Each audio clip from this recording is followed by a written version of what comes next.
This afternoon or evening, we are being joined by Kyle Bailey, who currently plays for Enfield Town and is a defender. So, how are you doing, Kyle? Yeah, I'm not too bad, man. Thank you very much. How are you? Yeah, I'm not doing too badly. So, your career spans across multiple nations, including England, which is hmm obviously where you're playing right now. But we're going to go from the youth stages to where you are now at Enfield Town.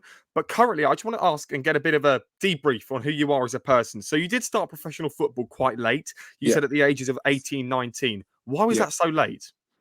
Um, because when you think about it, you have young kids that are starting from like maybe 9, 10, 11s, even younger that are starting in academies, playing for like I don't know, let's just say Chelsea or the Arsenals, and they're getting their kind of development in from that age. So I say it's late because they're starting that early, and I've started like at a later age, which is like 18, 19. So by then they've already been through the academy system, and I haven't been through any academy system. So I personally feel like they might have a bit of a advantage over me already because of they've been taught like systems or style phases of play or I don't know, just how to be in a professional industry itself. So yeah, that's the reason why I say it's pretty late. When you decided to make that change and you thought to yourself that maybe you are decent enough to play at a high enough level, how Mhm. did that come about? Was it just one day you came from home and maybe you got a few goals from a corner or something? What happened? No, funnily enough, it all changed for me when I met my agent at my first agent I was working with. Actually got me moves to Norway and several other countries abroad. Um, Funny story, I was actually just training in the park at the time, just doing my own little session, trying to keep myself taking over, getting ready for the game on a Sunday, and he trains a group of boys on that weekday on the grass that I was training on as well. So he must have saw me training and said to me like, "Listen, like you look pretty good. Like, how old are you? Where you from? What's your name? Stuff like that. Are you with a team?" And I was just like, "No, not at all." He's like, "Okay, cool. Like, I'm an agent. I train these bunch of guys here. Would you like to come over and have a like, join our session?" And I was like, "Yeah, sure. No, why not? Why not?" So join the session. Long story short, like after the end of the session, he's like, "Oh yeah, I'm really interested in you. You look very good." Yeah, I'm an agent. I work with I work in like different countries like Norway, Malta, stuff, places like that, Finland, Denmark. All the places I can get you into a professional club. Just stick with me, type of thing. So, that's when I realized that things could actually be, well, dreams could actually be made a reality. And then yeah, from there, just kind of put my head down, knuckle down, and just continue grafting. Before we start with your even earlier days when you were maybe 10, 11, whenever you were started off playing football, I just wanted hmm to ask what the lifestyle change must have been like when you moved to a country like Norway. I know what it's like. I've been there a few times. It's hmm expensive, don't get me Yeah, wrong, but yeah, but yeah. what's it like over there when you're living over there full time? It is like you said, it is a different lifestyle completely. One of the main things that I kind of noticed was the older generation, they were so fit because they were always out walking. Um, Especially in the area that I was, is very like hilly, like mountainy. So I would always see them out doing like CrossFit, like doing some kind of jogging or some kind of fitness drills or something. They were always out, so they were always like very active and very young. Another thing I realized about the country itself is very clean, it's very efficient. The people are very friendly. They'll always speak to you. They'll make you feel welcome, regardless of where you're from. Um, and just a general culture of Norwegians. There's just yeah, pretty cool people to be around. But one thing I do kind of well, I didn't like as much is what like what you said. It is very expensive out there. So yeah, but it's a cool place to go to. It must have been quite difficult as well to adjust to the language because I know that those sorts of languages are ridiculously hard to learn. Yeah, no, 100%. It was, but fortunately enough for myself and a few of the other boys that spoke English, we had a few guys there that actually spoke English that were Norwegian, so they could actually translate for us when we didn't understand what was being said by the coach, and the coach actually spoke to English himself to a degree. So yeah, it was hard at first, but yeah, we got understanding in the end. Something that maybe young Carl Bailey wouldn't have quite dreamt about, really, to become a professional over in Norway. But I'm sure we'll talk about that later on if we have some hmm time. So, talk to me about your youngest ever, maybe memorable, Uh, Memorabilia, memory. memory. Yes, of when you were currently playing in football, maybe in the park or in the streets. Sorry for my very bad English No, there. no, it's all good. It's all good. I think that the memory that comes back to me was when I was playing Sunday League. For a team named Souls. I think it's Souls FC. So these guys were based in Croydon at the time. And I was literally just massive, big, strong for my age. So just literally stuck me up front. I could run, so just literally stuck me up front. Um, and I just remember playing on Sundays, just scoring a lot of goals. Like I just enjoying myself with a group of friends. And football wasn't very serious back then. Football was more of a hobby. It was just exciting to just be playing on a Sunday and just doing something that you love and you enjoyed. And you had a good group of people around you that was there for the right reasons as well, like playing football, enjoying the Sunday. And then afterwards we'll like all gather up together and go back to someone's house or have a barbecue or have a little drink. So um, that's kind of my memory of when. Well, whenever the memories of when I was young. Because another thing as well, I was actually born in Jamaica, so I actually wasn't born here. So I came over to the UK when I was about 10, 11. Um, so I only really started taking football even more seriously when I actually reached the UK. But before that, it was more like I enjoyed football at the time, but it was more things like cricket or like running or sprinting or athletics or things like that. Um, but yeah, no, when I came to UK, that's the kind of the first kind of memories I have of playing football actually seriously. That surprised me because online it says that you were London born. So that actually surprised me that you were No, over no, yeah. born in Jamaica. So that surprised me.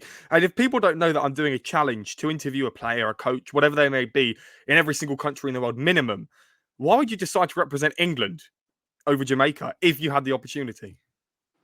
Do you know what? I actually wouldn't choose. Oh, you wouldn't. No, no, no, no, no.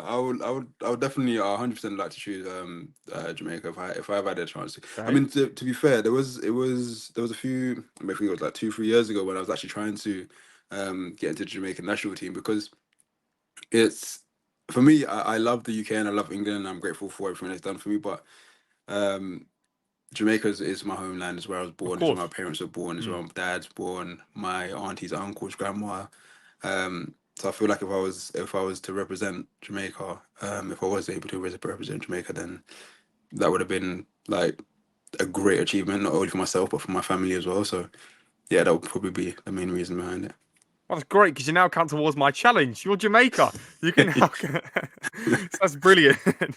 Okay, so you told me that you started up top, which is I knew that was going to happen because most Yeah, people yeah. do start up top and they work their way backwards. So tell me, not as in backwards as in abilities, backwards because you No, found yeah. your passion at centre back. So hmm tell me, why was that a great choice for you? Because obviously now you must not be the best of attackers. You must be one of the best centre backs. So tell me. Yeah, yeah, yeah. Well, I hope so. um, I mean, as well for me personally, as I got older, I started to relish the challenges of stopping like strikers or like learning how to like to be in the right positions or watching the game or reading the game.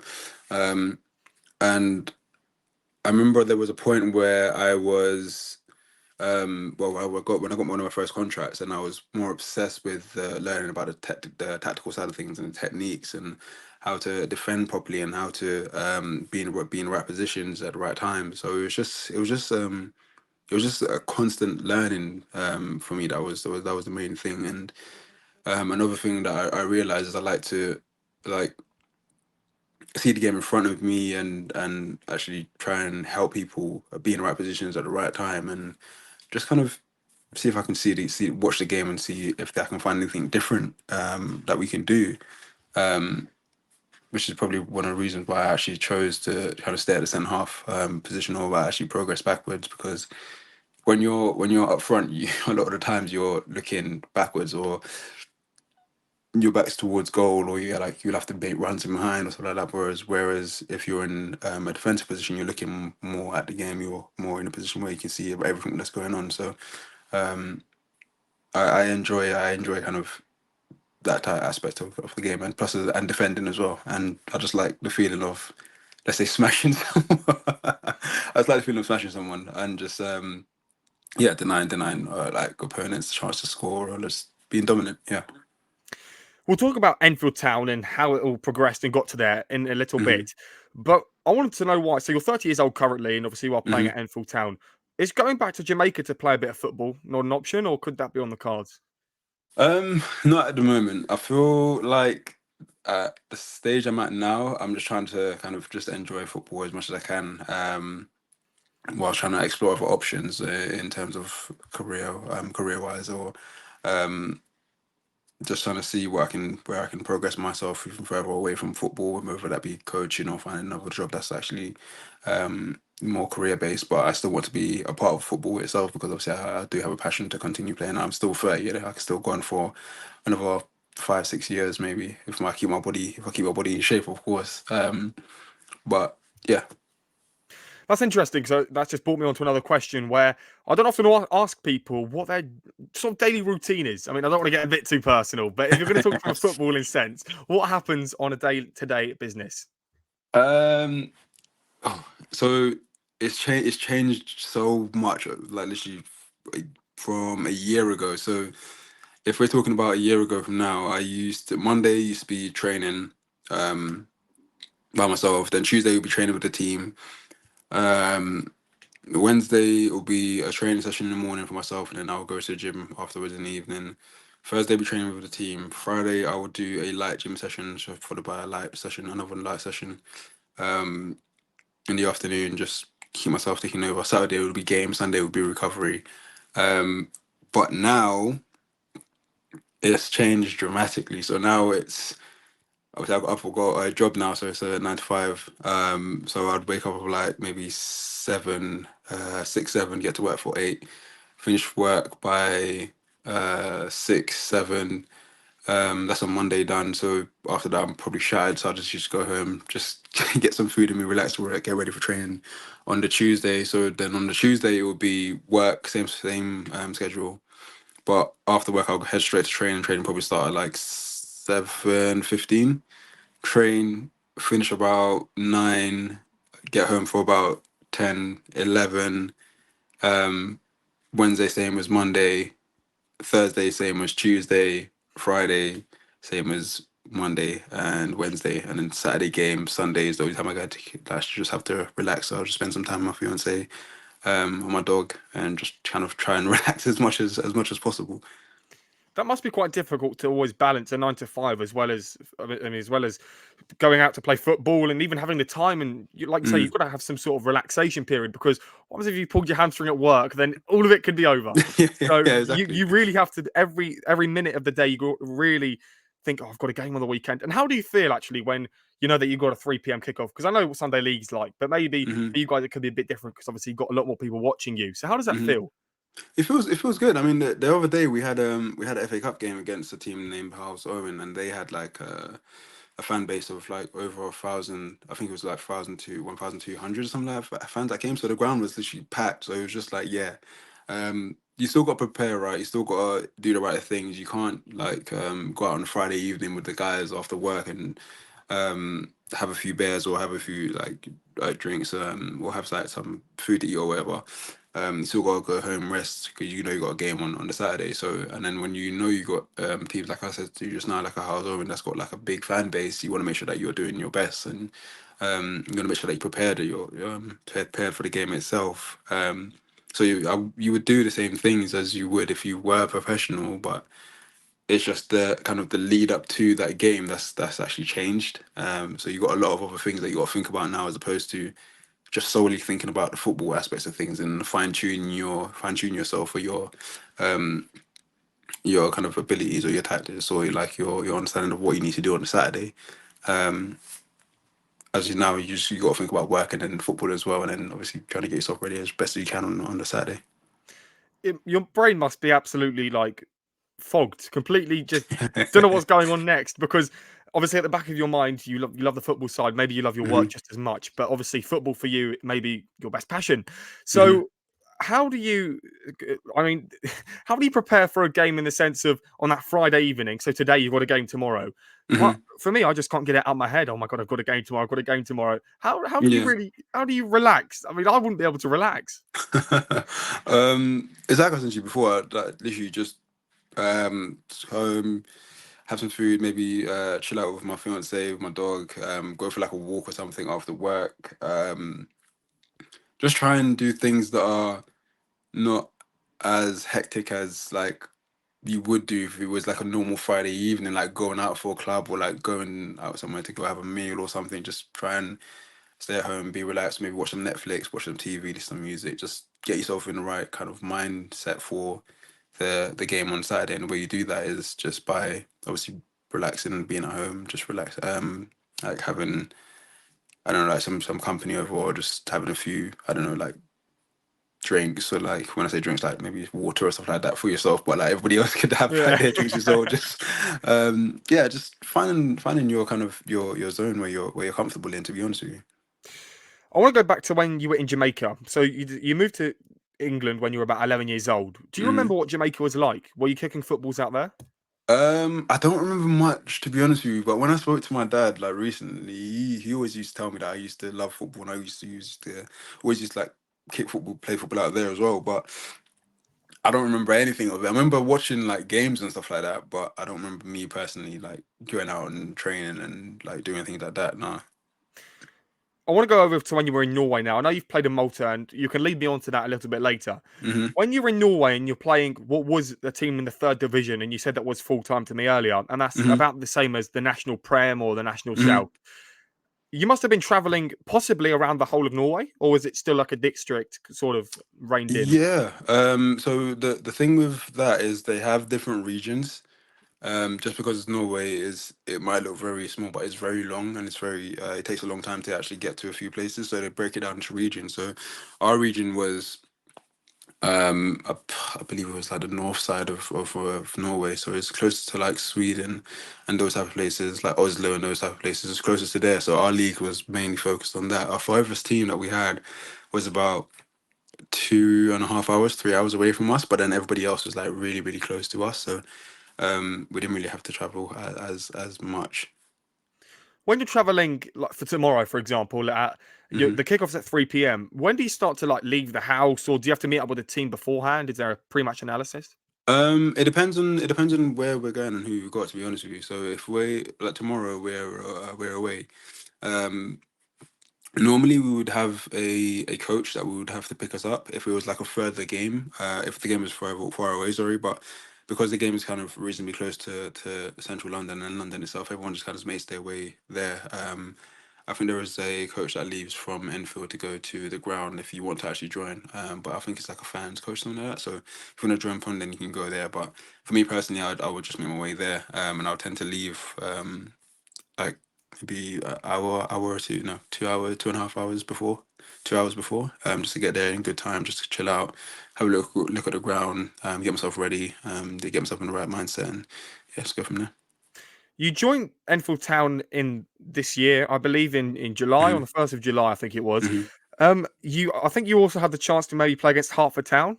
Is that right, or do you not remember? You must I have a don't lot. remember You that. don't remember Yeah, because Hertford Town is obviously local to Unite Radio and myself. And you also yeah, played hashtag United.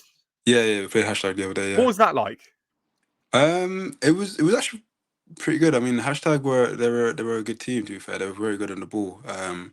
But I think the difference with us is that we are good in the ball as well. But then when we had our opportunities, we kind of just took them, and then the games kind of ran away from hashtag from there. But we we did well in the sense of we kind of nullified their threats and nullified their movements and what they wanted to do, and then we kind of got into our own little rhythm when we scored, and then the game just kind of fell into our hands after that. After we just continued scoring after there as well. Well, you won 2-0 in that game, but I wanted to ask, is hashtag, I wouldn't say overrated, but are they overhyped in a sense that obviously they have got the 1 million followers on social media and you maybe play Mhm. them and they're not maybe as good as they make it out to be?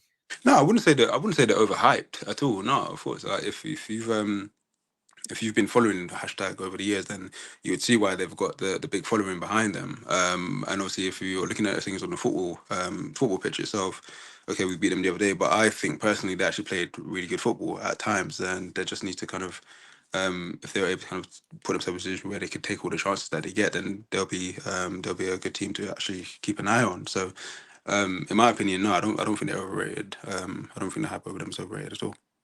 You told me that you're building a future outside of football, and I'm trying to get a bit of a brief, and then we'll go Hmm. maybe into depth and a few more things. Could you maybe share with us what that means?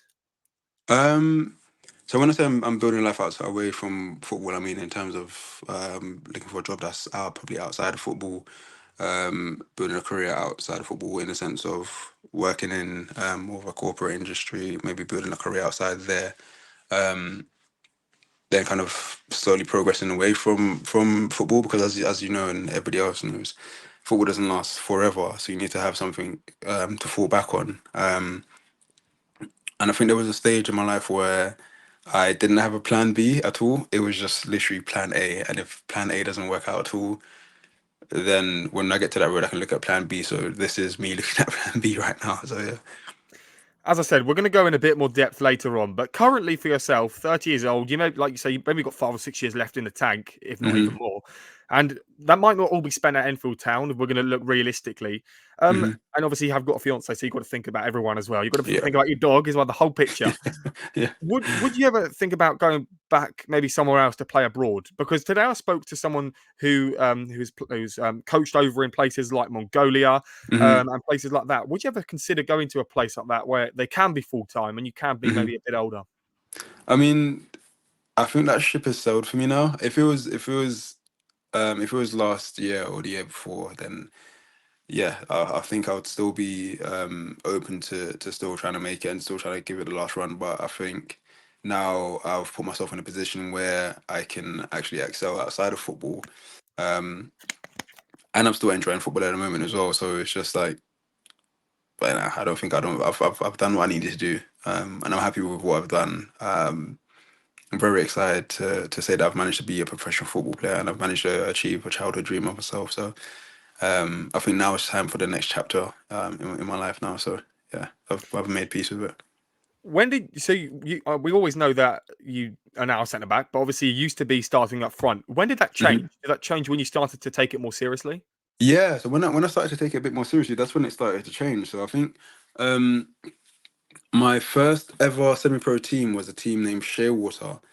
Um, Now, when I joined that team, that's when I really started to play as a defender. So I can play right back and centre half as well. So I used to play right back for a few games, then used to play centre half for a few games as well, and that's where I kind of really started to learn trade and actually fall in love with the position itself. 'Cause I just loved everything about it. Like I said to you before, the tactics, the being able to see the game fully, being in charge of what obviously on the pitch, and as well as that smashing people when yeah, I just really enjoyed it. I just really enjoyed defending, to be fair. So that's when everything kind of fell into place for me in terms of being a defender. I play Sunday league football and I play up front and I get the goals. But and sometimes I play centre back. Like sometimes I'm asked to play centre back and Hmm. drop into that centre back role. But then my dad's always like, I'll go home and say, oh, that was all right. Like I don't mind smashing into people or being that big Yeah. guy like the Van Dijk. He's like, but you don't get any from his opinion, you don't get any joy out of that position. You're not scoring the goals. Let's say your team won 7-0 and they were a very good team, but you just won 7-0 somehow. You don't Hmm. really get enough of the credit, whereas the strikers do. So if you're going to argue against my dad, how on earth do you keep yourself busy and just enjoying your position overall? Well, clean sheet, 7-0. Right? The strikers done their job. Your job Yeah, is to keep the ball out of the back of the net, right? yeah.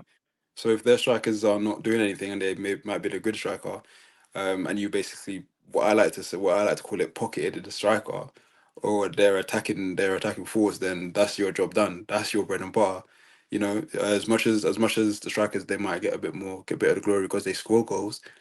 If you're like I said, to you, you're a defender before, and you don't concede anything, you don't concede any goals at all, and you've kept their striker quiet, you've kept their midfield quiet, you've kept everybody else quiet, you've dominated the game, then that's your win. That's my win personally as well. If I keep the clean sheets, then I'm happy.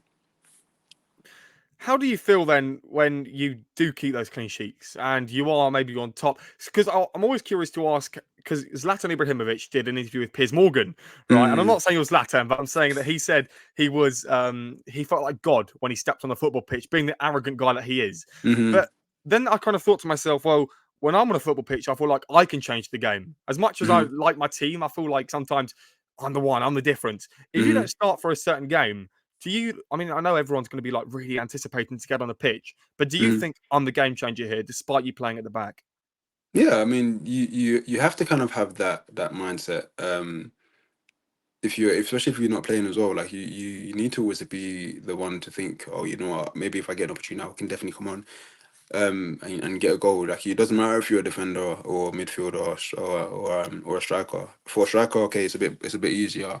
Midfielder, same, but you never know. 90th minute corner, you're a defender. You go up. 90% of the goals they come from defenders or defenders and in situations where it's corners. So you never know. But when things can change, so you always need to have that mindset. Like, listen, I'm gonna go and I'm gonna make the difference. I'm gonna make a change. So yeah, no, I do think so.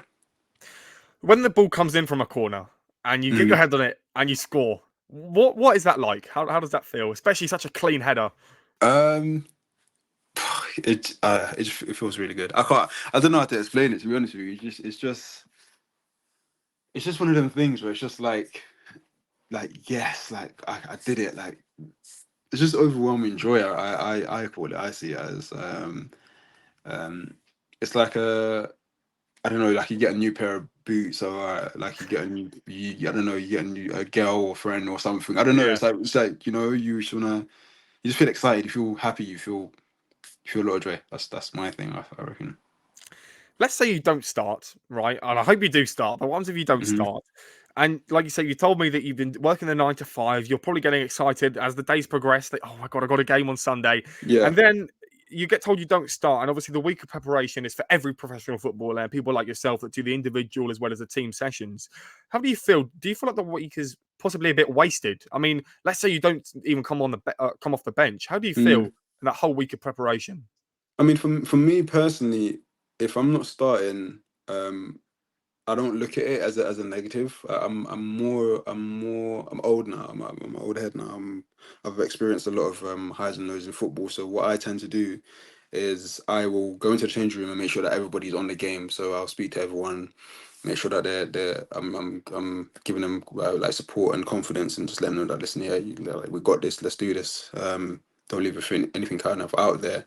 Um, and I'm the same if I'm on the bench. So that would be in the changing room. I'll be like that. And on the bench, where I'll just sit down and like I'll speak to the guys on the bench, and we'll reflect on how things can change or how things can improve, or what we kind of doing wrong, or like what we need to do to see if we can make a difference in the game. So um, I'm always trying to help both on and off the pitch as much as I can.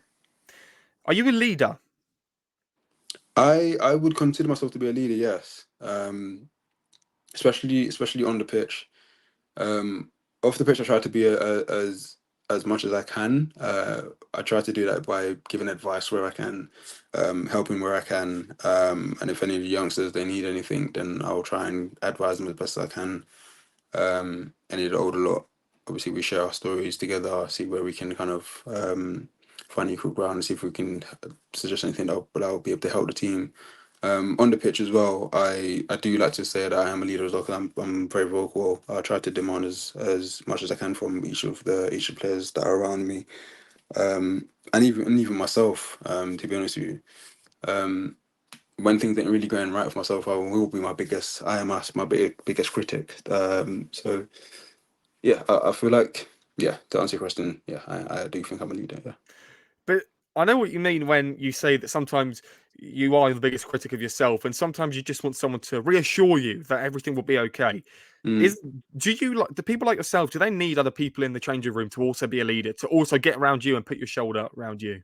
Yeah, I mean, I think so. I think that's it's very important to have more than one leaders on the pitch, because um, your point of views, or the way you might approach things, or the way you might approach other players, being a leader yourself, might not be the way that some people like to be approached, or some people like to be spoken to. So um, if my approach is wrong, then I would like to have a conversation with someone else that's trying to be a leader or is a leader in the team itself, so we can find our way to mutually understand everybody and mutually get the best out of everyone in the change room. If you were to lose in one of the games, like I've seen with Dorking Wanderers on their TikTok and things like that, and Manchester Hmm. United, you've seen in the news recently as well, Hmm. that maybe when you have lost in the game, people firstly don't want to hear what you've got to say, regardless of whether it's positive or negative. But Hmm. secondly, the coach might also be annoyed because obviously his team's just lost, and then you try and say something and they get shouted at. Maybe Hmm. is that something that occurs? Like, have you got to be then? Like, have you got to be? Oh, I don't want to get in the coach's way, and you've got to kind of stay out of the situation. No, I mean, at Enfield, our gaffer is very open to obviously everyone having their say and letting their opinions come across and just letting their thoughts and feelings be known. But we do understand that when it's his time to speak, it's his time to speak. So we will just kind of be like kind of just be quiet and just let him speak and then have his word, have his say, and then if we need to kind of butt in and have our say, then of course we can, but we all have the respect and manners for each other, just to be able to listen and understand what is going on. What is Enfield like as a club? I'm sure they have some youth teams over there. Do you Mhm. often maybe go and watch them, or is there any sort of contact between the whole club? I mean, yeah. I mean, of recent, we had the under 11 girls come into our changing room just to, and we obviously just to see us play and say hello and stuff like that. So we had to basically go out on the pitch and just do a little training session with them. So yeah, it is a family run club in my opinion. From what I've seen so far, everyone's very nice to each other. Everyone's wants everyone to be included from the academy up to the first team, um, from the kit man to the big boss himself. Yeah, everyone's just very friendly, and everyone wants to make sure that club is inclusive, and yeah, it's a family run club. We can base it off of England, or we can base it off America, or any of the more advanced footballing countries. I mean, America. You're not talking about France, Yeah, Germany, yeah, yeah, etc. yeah. You spoke about women's football, and we know how big it is becoming. In places such as Malta and Norway, where you have been playing in Hmm. recent years, have you seen any noticeable development of the women's side of the game? Um, to be honest with you, not really. I didn't really see anything out there that will point towards saying the women's game is actually developing even further. But in saying that, I know like off recent after the last maybe year or two, then things have been obviously developing and becoming a lot bigger because the females game itself is getting a lot more attention, it's getting a lot more audience. So it's becoming a lot bigger than it was in the last few years. So I feel like if I was to go back out there again and obviously go to those countries, I'm sure I'll see a lot more, hear a lot more about women's football. When those under 11 girls came into the changing rooms, or any of the groups, to be honest, boys, Hmm. girls, how is the coaching there like? Is there? I mean, I know Enfield isn't the Real Madrids of the world, but is there a clear pathway to the first team for those people, male or female? Yeah, well, I mean, from what I've seen so far, yeah, we've had a lot of the academy boys come into training and obviously being around on the bench. I think even the other day, one of the academy graduates actually made his debut. I believe it was in the FA Cup game. So there is a clear pathway that's there at Enfield from the first team going straight down, and obviously from academy going straight into the first team as well. Last season, Enfield did get promoted. They got, I think it was 92 points, lost 6 games. I think they won 40 out of the 48 games, I think it Hmm. was. So Enfield are currently placed 14th in the league, which by standards go, that's a very good position to be in, considering a team that's just been promoted. But you have conceded quite a few goals already, I've seen. How do you stop that? And especially with your next 4 games, tomorrow is against top of the league, and the next 4 games are against teams that are above you. That Hmm. must be a great challenge for yourself because obviously that Yeah. is your aim to keep the ball at the back of the net. Yeah. And also, top of the league are unbeaten. So, how are you going to stop that tomorrow? I mean, just to give you a bit of Okay. kind of clarity on our position and where we actually are in the table itself, we're actually sitting second at the moment. No, Um, yeah, yeah, yeah, yeah. So we're no actually way. yeah, yeah. We're sitting second at the moment. So we'll be at top of the table, clash, and Okay. We've done all right. So our goals conceded record is actually not too bad. I think it's one of the better ones up there. Oh, In okay. itself. So yeah. Sorry, that is my bad because I No, looked at no, the it's all club's good. It's website all and I good. saw two league tables, one on a different website, one on the club's website, and one of them Yeah, was yeah, updated last week and it had you in 14th. So I don't know what yeah, that yeah, was yeah. going on. Okay, Yeah, that is no, my bad. no, So, that's cool. okay, so when you're playing Felix, Stowe, and Bolton United, so like two football teams, but it's one. How are you going to Hmm. stop them tomorrow? Top of the table clash. So it'd be a tough game. So we've done two training sessions on obviously how we play our game and how we can kind of nullify their game as well. So I feel like if we just follow the kind of the instructions that we've been given down to a T and just make sure that everyone knows the job that they've been given to take out onto the pitch, then we will be fine. But if it's just a case of football is unpredictable at times, right? So you just gotta make sure that you're switched on all the time and just remember everything that the gaffers said to you from training, and then be able to actually listen and take on board whatever he's saying on the day, and just kind of producing the performances that we've been producing for the last 2 3 games. That's put us in a position that we are now. So yeah, no, it'll be a good game, but I reckon we'll be all right. If you're going to compare your professional time over in Norway to where you are now at Enfield Town, there may have been maybe a slight increase or decrease in maybe the abilities of the other coaches and players. You may have seen a bit of whatever there may be increase or decrease, but there's no arguing that when you were over playing in Norway, your full focus, the coach's full focus, everyone's full focus was on football. Currently, Hmm. there's a lot of you doing 9 to 5 jobs, presuming most of you would be.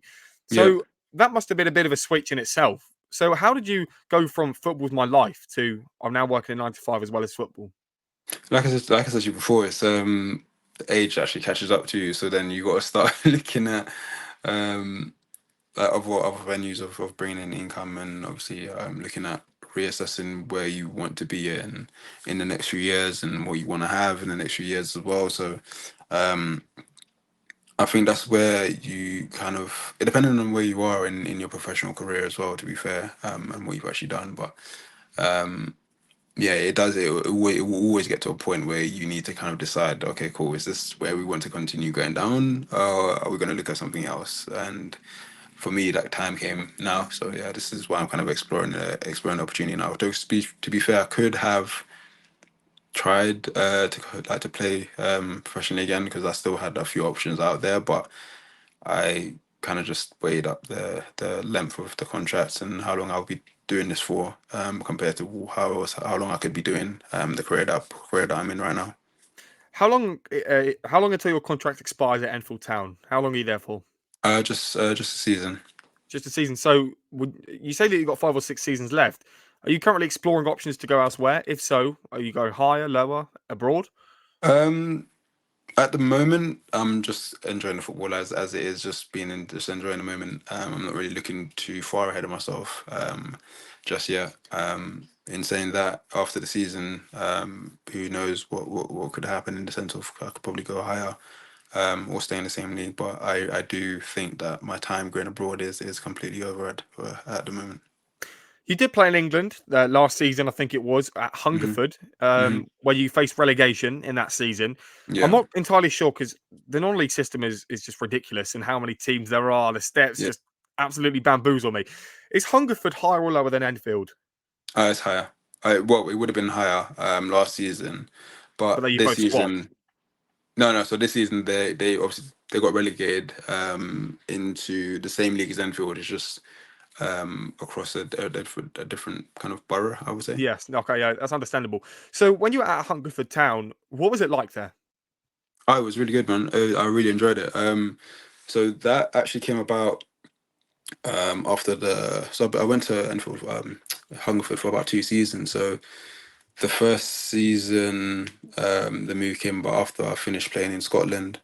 And I was just looking for a club that's a bit closer to home. So I spoke to their gaffer, Daniel Robinson, and he was like, just like, yeah, just come in, have a training session, and just see how you feel. Went there, had a training session, it's really good, enjoyed it.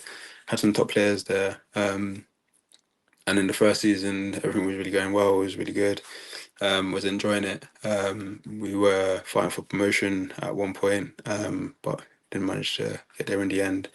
Um, and then we finished like mid-table, and then the second season tried to like pick ourselves up and continue going on in the same vein, but things didn't really work out for us in the end. So it was just kind of difficult to say that we did manage to get relegated, even though in my opinion, even now I feel like we still had a team that could have been challenging for um, like being up there for promotion itself, or even just finishing mid-table. But South football goes sometimes. There's a lot of ups and there's a lot of downs, so you just gotta ride the wave, really.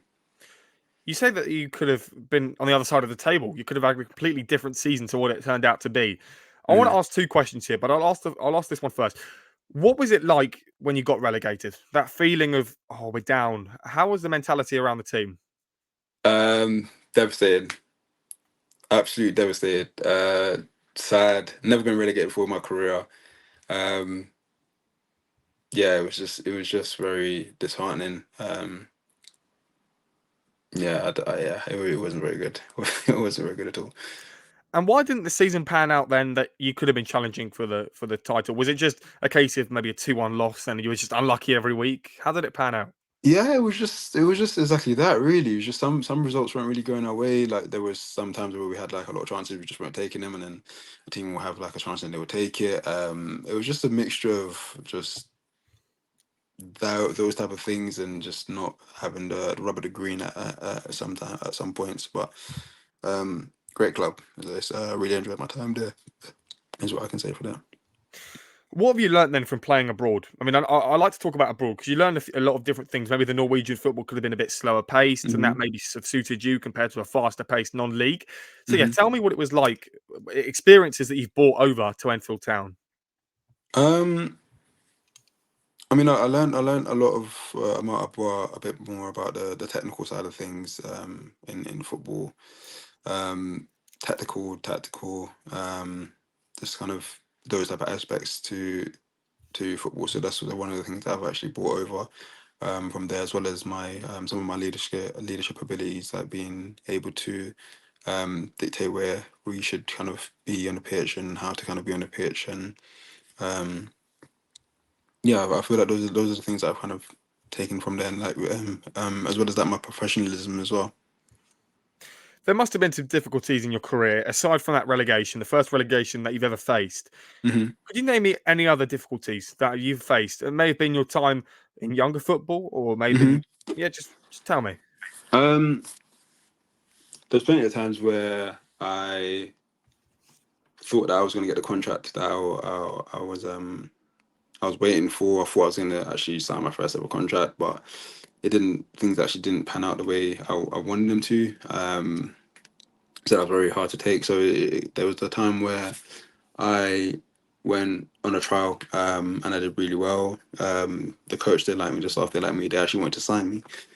And now I went back to my agent and I said to them like, listen, like the club really likes me, the coach really likes me. They want to sign me. They're like, okay, cool, leave that with us. Next day, asking them like, what's happening? They were like, listen, the deal's falling through. It's not going to work out anymore. So things like that has happened like once or twice over the years in my career as well. You've also played in places like Norway, and that could be classed as quite similar to, sorry, not Norway, Finland, and that could be Hmm. classed as similar countries to Norway. What came first? Was it Norway or Finland? Finland came first, and then Norway was after. So you must have liked the Scandinavian vibe. It may have been, and I'm sure Finland's just as expensive as it is. Yeah, But yeah, yeah. so tell me, what was Finland like? Never been to that country. How would you sell it off of a footballing goal? It was honestly, it's just a carbon copy of Norway. Literally just a carbon copy of Norway. People are nice. Um, Environment is nice. Like the way they like live their life is very clean. It's very cultured. Um, Adventures all the time. The country itself is just it's a beautiful country itself. Like the sights to see. You got the mountains. When it snows, it's beautiful. Yeah, it's just a different lifestyle to have a look at, in my opinion. And then on top of that, the football that you learn there is great as well. So yeah. You then went to Romania. I'm not entirely sure how chronological I'm sounding here, but you ended up in Romania some way or another, Hmm. and that is in from a Western point of view, when you see it on the media, that would be a very different what's it called? Very different lifestyle to Hmm. Finland or Norway or to England. And Hmm. obviously, the opportunities for the youth out there in Romania may not be there as much, but Hmm. it is also maybe a possibly easier route to get Champions League football, Europa League football, Conference League football, because Yeah. the systems out there are a bit lighter on other teams. So, Hmm. what division were you playing at in Romania, and what was it like over there? So in Romania, it was a second division team that I was at. Um, and to be honest, that was like one of my first ever experiences abroad, trialing out at a professional club. And it was literally a similar scenario to what I said to you before. So they offered me a contract out there. Money wasn't great, but obviously stayed out there for like about a month or so, I think it was. But to be honest with you, the lifestyle there was it wasn't like the greatest because in places like Romania, the buildings are kind of run down. The cars are kind of like old school. You see a lot of like gypsies and stuff like that. Any Romanians listening right now, I'm sorry, they hate to be called gypsies, but that's what I've been told. So yeah. As we may have seen in the news, as I said, from a Western point of view, there's also quite a bit of violent crime, robbery, and maybe. But I suppose it's similar to London because you spoke about Mm, growing up in Croydon, which is something I wanted to ask you earlier, and we have seen mm, Croydon hasn't been the safest of places in recent years. mm, I'm sure maybe Croydon was different to when you were there, but you can tell yeah. me. I mean, it may have been a bit of an unfair comparison, but Croydon, with all the knife crime that we're seeing recently, is that what Romania could have been like as well? No, I wouldn't say it was like that. It was just more.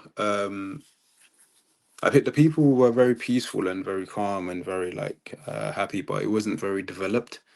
I think is the word I'll be looking for. So it had like a lot of old structures, old buildings, old kind of means of transport, um, kind of old stadiums.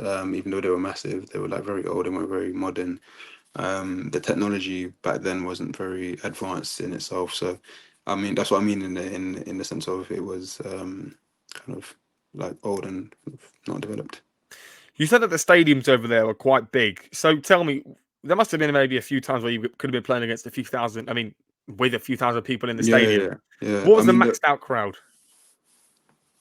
uh, when I say the stadiums were very big, they were big, but they weren't like if the fans weren't really there, so you'd probably get like a few hundred, or a few maybe 1,000 or so in like a stadium that will probably hold like 70,000, 70, 80,000. Really? Yeah, yeah, yeah. So it's absolutely crazy. So the stadiums were massive, but then they just didn't have the kind of, I don't know, like maybe the publicity to kind of draw the crowds or um like the people in the area that were really interested in football. But yeah, they had these grand stadiums, but they wasn't able to fill it. So what would be the biggest fan base that you have played against? You spoke about the team the other week that you played with Enfield, but there may have been a Mm. time where you could be playing against even more than that. Uh, Personally, I don't know, but I know it's like I don't know the number exactly, but I know it's like thousands in the thousands. I can't remember the total. Uh, I want to say maybe like 10, 5 to 10,000. I reckon. Don't quote me on that, but yeah, that in around that ballpark figure. And what team was that? What country? That was when I was in. Funny enough, it was when I was in Romania at the time, but once again, stadiums were big, but they weren't able to kind of fill it, so you wouldn't really recognize that it Notice. was that much. I want to talk about Malta because I really, looking at a map, I honestly couldn't tell you where Malta was on a map. Any other country Yeah. apart from Malta, and I'm all right. But what was it like as a country? Because I'm sure it's European. Don't get me wrong. I'm sure it's European. It is, it So is. so tell me what it's like, and maybe it's quite close to Italy. I don't know our geography in this sense. So so tell me what it was like living in Malta. Malta, once again, was very similar to Romania in the sense of kind of the structure, how developed it was. But in saying that, it was a beautiful country. It was warm all the time. Like I was literally after training. You'd be on the beach chilling out and just enjoying yourself, enjoying the sun.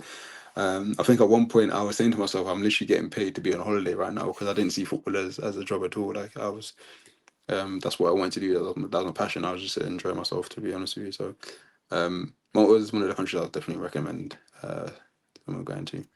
We've covered the majority of the countries that you've played in, but Scotland and Ireland are up there as well. So Hmm. Scotland we'll go to first. We know what Scotland's like with Rangers and Celtic, but then you start to trail off with the teams that have big fan bases, but they're not on the level of Rangers and Celtic No, in yeah. most instances. So what was it like in the lower divisions of Scotland? What division were you playing in then? I was playing League One when I was in Scotland, Oh, um, and it was actually in the COVID period. So oh there was, yeah, it was. yeah. It wasn't very good. I mean, it was good in the sense of I was playing League One, good football. Probably probably I would say probably the highest level I played. Um, but it was just missing something, and it was the fans. They weren't there, so it just made it kind of hard. I'm sure you remember like when watching like the Premier League when there was no fans in the stadium and they had to put like the artificial sound on the TV, and you're just looking at it, it's like where's all this noise coming from? There's nobody in the stadium. It just looked kind of worrying. So yeah, it's actually like that. I remember that first game in the Premier League when it returned after COVID. It was Aston Villa versus Sheffield United in a 0-0 draw. Jack Grealish, Hmm. I think it was the last season at the club. We all know what Scottish fans are like. I think we saw it when Rangers went unbeaten under Steven Gerrard. The amount of fans. I mean, you'd see it with the Premier League, but the Scots just Hmm. bring that extra passion. I think is what it is. You know, Hmm. we see Newcastle fans with their tops off. I mean, I hate to stereotype with the tops off, jumping up and down, but in Scotland that's a norm. A lot of them do that in Scotland. A Hmm. lot of them are loud. A lot of them are heavy voices. So it seems like there's more of them. I Hmm. know you said that it was in COVID, but there must have been a few tweets on social media, or you must have still had a fan base to be able to get your point across, or for them to get their point across. Yeah, I mean the fans were still actively looking out for the scores and watching out for the scores and things that's like Twitter, Twitter mainly to be honest with you. So whenever the kind of results came out, you would definitely go on Twitter and see what the fans were saying, interact with them. Obviously, just see what their opinions are and what they thought of the game and things like that. So you definitely had an interaction with the fans. It was just they weren't at the game at the time, so it was just a bit difficult. I don't want to compare Scotland to England in the systems that we have, Premier League, League One, etc. Hmm. But we know for a fact that the infrastructure in Scotland for the lower divisions must be quite similar to the lower divisions in England. Hmm. However, League One, because someone won the lottery a few years ago and they bought like I think it was a cinch Premiership club, Rangers Okay. division, for Mm. 500k. You would Oh, never even get that for a club like Stevenage or a smaller division in England. It's insane. no. Yeah.